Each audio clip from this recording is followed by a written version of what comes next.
Hello, fellow human on this bittersweet adventure of being alive. And welcome back to Why Your Life Really Matters, the pod book. And I've been sharing a lot of ideas. But are they true?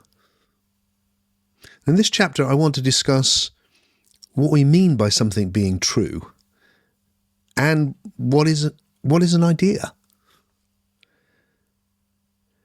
I'm very interested in etymology because it's about the evolution of meanings of words. And as you've probably gathered by now, I think the best way to understand things in this process of becoming is to see how it's evolved.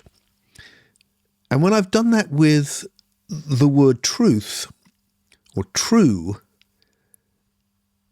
the root meaning I've found is trustworthy. And we still keep that when we talk in English about a true friend or a false friend, trustworthy or untrustworthy. And I think that can really help us understand with clarity truth, that we're looking for a trustworthy way of making sense of our predicament. And when you get that, you can see that that's actually what biological systems have been doing all the way back. And they are looking at what's true and what's not true is an emergent level of something which has always been there. So if you think of a primitive organism, it wants to read its informational ecology in an accurate way, or as accurate as it can. The more it can discern its predicament, the better it can respond, and the more likely it is to survive and flourish. Now, how does it do that? Well, it senses the environment. And the word sense also has an interesting etymology because there's two meanings wrapped up with that one word. And we keep that as well. We talk about sensing, like looking and listening and hearing. And we also talk about making sense, which is understanding what we're looking at, what we're hearing, what we're touching, so forth. And that's because those two elements are actually intrinsically united in our reading of the universe, and not just for us, but for primitive organisms as well. So you can see if you have an eye, the eye has evolved to discern the different frequencies of light, and it evolves to get better and better at that. And to use the AI analogy we explored earlier, there's passivity algorithms which are discerning all of those frequencies to the degree that the particular eye can do that. But all of that information is quite useless unless it's also made sense of. And that's a different level of passivity algorithms going, it's a this. And what that is, what is happening is that the information is being categorized according to information, according to what the organism has learned in the past. And I don't mean consciously. All of this is instinctual. It's unconscious, but it is still going. I recognize that I put it in this category. It's a predator. It's okay. It's not a predator. And it has to do more than that. However, it also, because existence is a process, because of time, it needs to understand what it's categorizing as a this, not that, as part of a process. So it needs to know not just what it is, but what is it doing? So if it is a predator, is it coming for him? He's like, oh, it's coming for me, get away. Or not. So the process of sensing and making sense are intrinsically united and happening on that very primitive level. And what they are doing is revealing a trustworthy or untrustworthy reading of the universe. And what I want to suggest has happened is that with the evolution of the psyche, that same process now happens on a new level, so that instinctual categorization has become ideational categorization as we move from the biological to the psyche. And that ideas are a more emergent level of categorizing things into this, not that, and then putting them into narratives. This is what it's doing. And what's happened with the psyche is that there's been an explosion of new ideas. So whereas the instincts have developed quite slowly, comparatively, the ideas, which is what human beings have really specialized in, have just gone so that we're now ideating to an extraordinary degree. But even the simplest of things is pretty damn complex. When we just think of catching a ball, that's happening instinctually. Someone throws something, you catch it. But to do that, you have to be able to categorize what it is that's coming towards you. You have to put it into a narrative. It's coming towards you, and it's coming at this speed, and you can put your hand here and you can hold it. Very complex, actually, all happening unconsciously, happening instinctually. Come up a level, and then you can understand, oh, that's been thrown to me by my child who I'm playing with over there, and and you've put it into a whole story. And you're not doing any of that consciously either. You're conscious of what you ideate. You're not conscious of the ideating. You can become conscious of the ideating, and we'll come on to that in a moment. So here's the first point I wanted to make. Look, there's one process of looking for what's trustworthy that happens from the very beginning of the biological level right the way up to us. We're looking for the best way of sensing and making sense, of reading, let's say, our world and ourselves. Okay, next thing. That seeking for trustworthiness is fallible. We can always make mistakes. Think right back onto the biological level. You know, there's a butterfly, and it's got a wonderful design on its wing that looks like an eye. It's not an eye, it's just a design on a butterfly's wing. But it means that when the bird goes, ooh, food, it comes in, and then it sees the eye, and it goes, oh no, danger. And it has just read its environment badly in an untrustworthy way. It's missed out on a meal because it got it wrong. Now that's happening in a million ways. All camouflage is that in animals. It's happening in so many ways. And that fallibility comes in onto the level of ideation too. We get it wrong all the time. And history is the evolution of trying to get it better and better and better. How we're categorizing things into with ideas and into narratives. And I think it's really important to get that. There's no, to me, it's like, forget the idea of absolute truth, arriving, this is the way it is. It's like, no, when we say we're certain or we know, we just mean, I'm really confident that this is a trustworthy idea. And that's a statement of how you feel. Good, you're confident. But there's always the chance there's a better way. Something no one's conceived of, perhaps. Or there's a mistake being made that we haven't seen yet.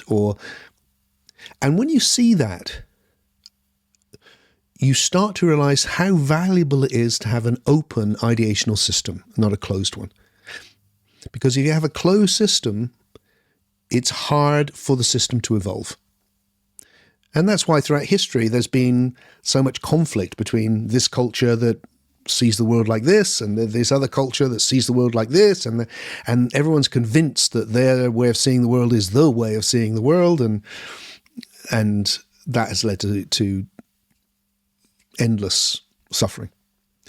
One of the great things about the time we're living in now is there's so much interconnectivity between cultures and individuals with different ideational networks that it becomes harder, I think, to just have a closed network, although, of course, many, many people do.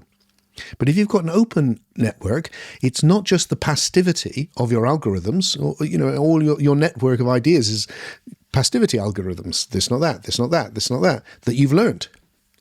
And if you have an open system, it allows for creativity. It allows for you to throw up a new idea from all your old ideas, but it's new. They're in a new order, a new relationship, new insight, and be open to that. It also means you can come across a new idea from the outside. And instead of just going, doesn't fit with my network, nope, you can be open. Oh, maybe there's something I've missed, or maybe there's something I can gain from this, or maybe there's more to be seen. So with an open network, you can evolve your ideational net. You can involve your ideas. So there's the second point I want to make about ideas. The importance of seeing we're fallible on every level. And that if we've got to a place of going, no, I absolutely know, we've closed our system. And that makes it much harder to keep evolving. I mean, one of the things you might want to do after you've listened to this chapter is just think about how your own ideas have evolved over your lifetime. I know mine have evolved just so much. And they still are, all the time. Okay. So the next point I want to make is, how do we evolve our ideas? Well, we do that through reflection. We're conscious of what we ideate. We're not conscious of the ideation. And most of the ideas that we've taken on have happened, not most of them perhaps, but the foundation of them has come when we're young as what gets called our conditioning. And we don't even know what the ideas are often. We just have them. Again, this is why different cultures are conditioned in different ways. And if you're not conscious of them, how do you become conscious of them? Well, you reflect. You look at yourself. You examine your ideas. And then you reason. And reasoning is just basically, it's looking for good or bad reasons to believe something. So you can go, I believe this because I believe these other things, and together they support this new belief. So I have a reason to believe this, which are all these other things I believe. Or the opposite. Oh, that contradicts my belief. So one of them's got to be wrong. It could be hard. But once you see the value of it, you see that if you can evolve your ideas, you are evolving your psyche, your soul. You're evolving yourself. And with that, your experience shifts. And that's going to take me to the next thing I want to mention in this chapter, which is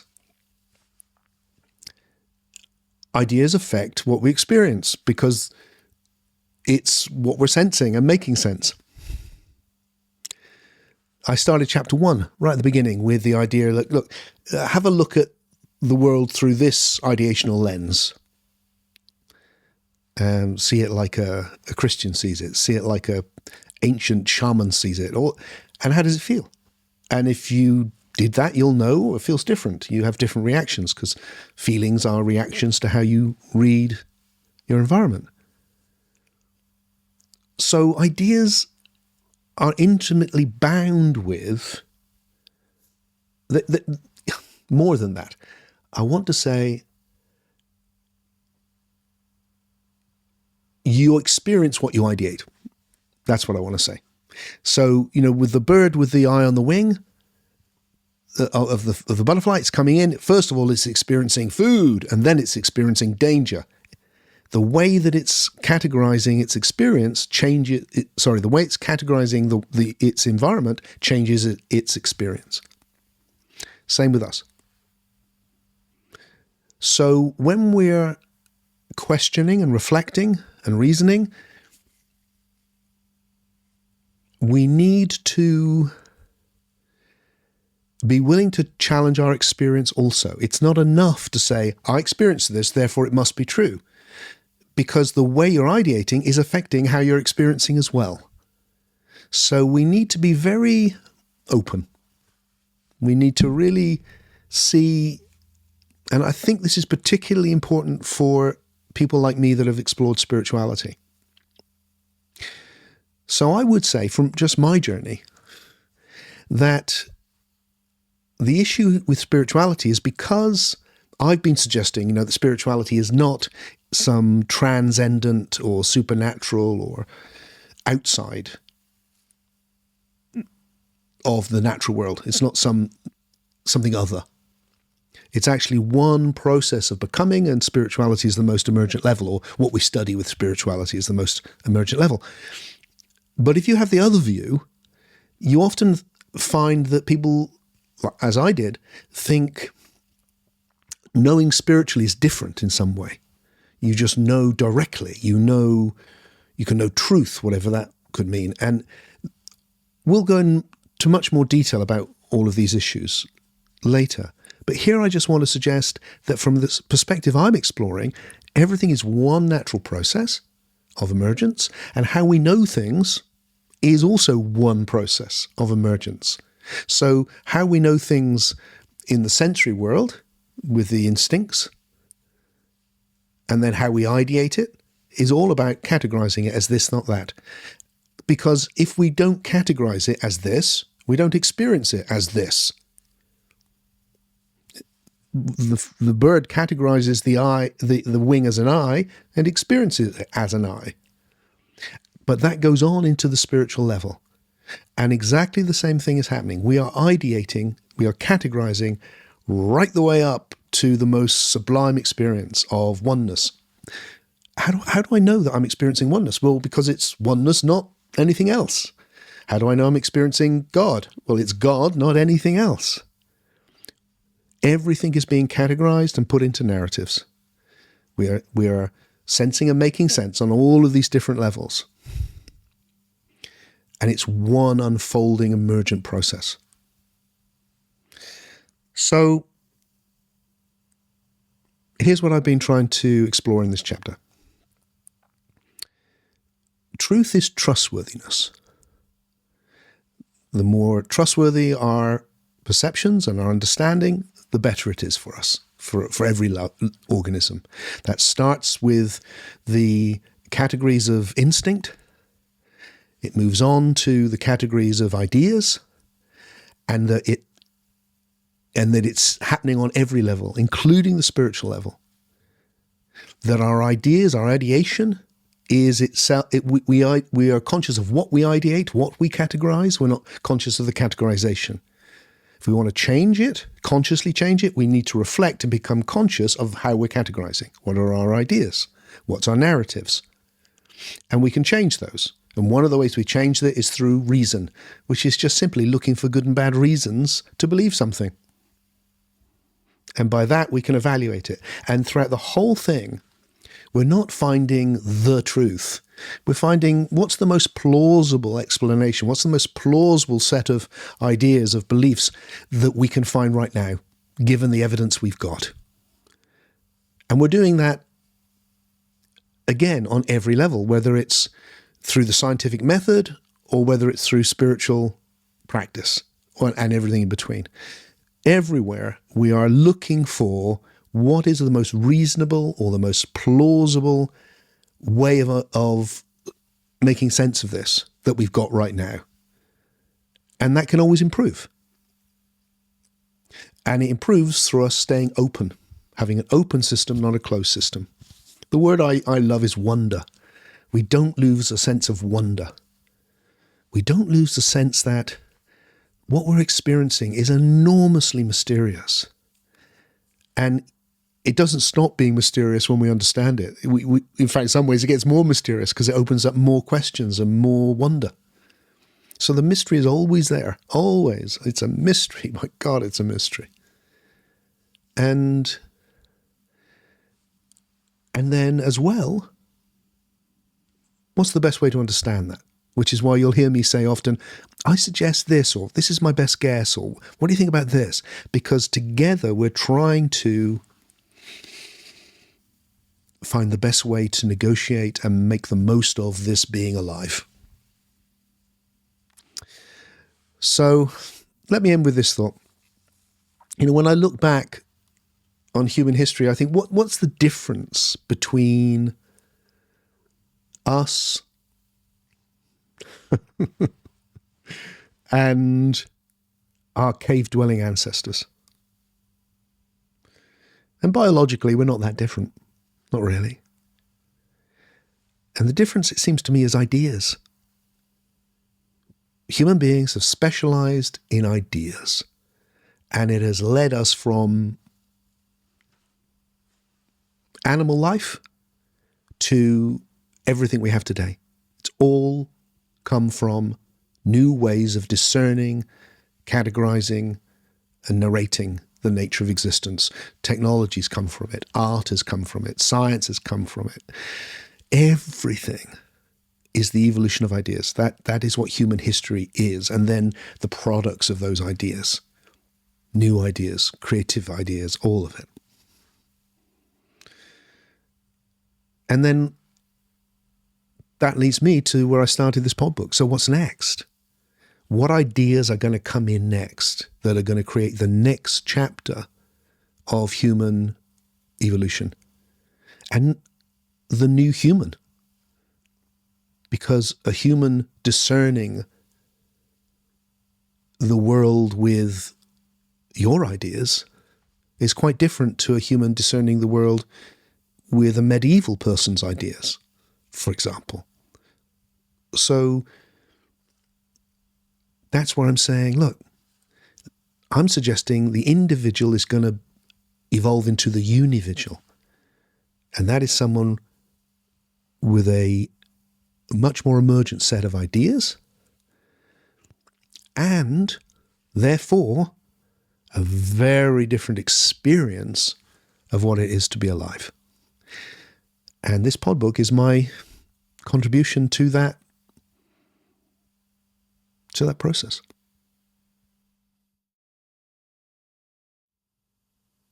Join me in the next chapter where I'm going to explore that the best way to understand the psyche is as a sense. And let me remind you that if you can't wait for the release of new chapters every week, you can get access to all available chapters in this pod book by joining the ICU, my online community. Plus, you get to attend our weekly meetups on a Sunday or listen to the recordings afterwards if you prefer.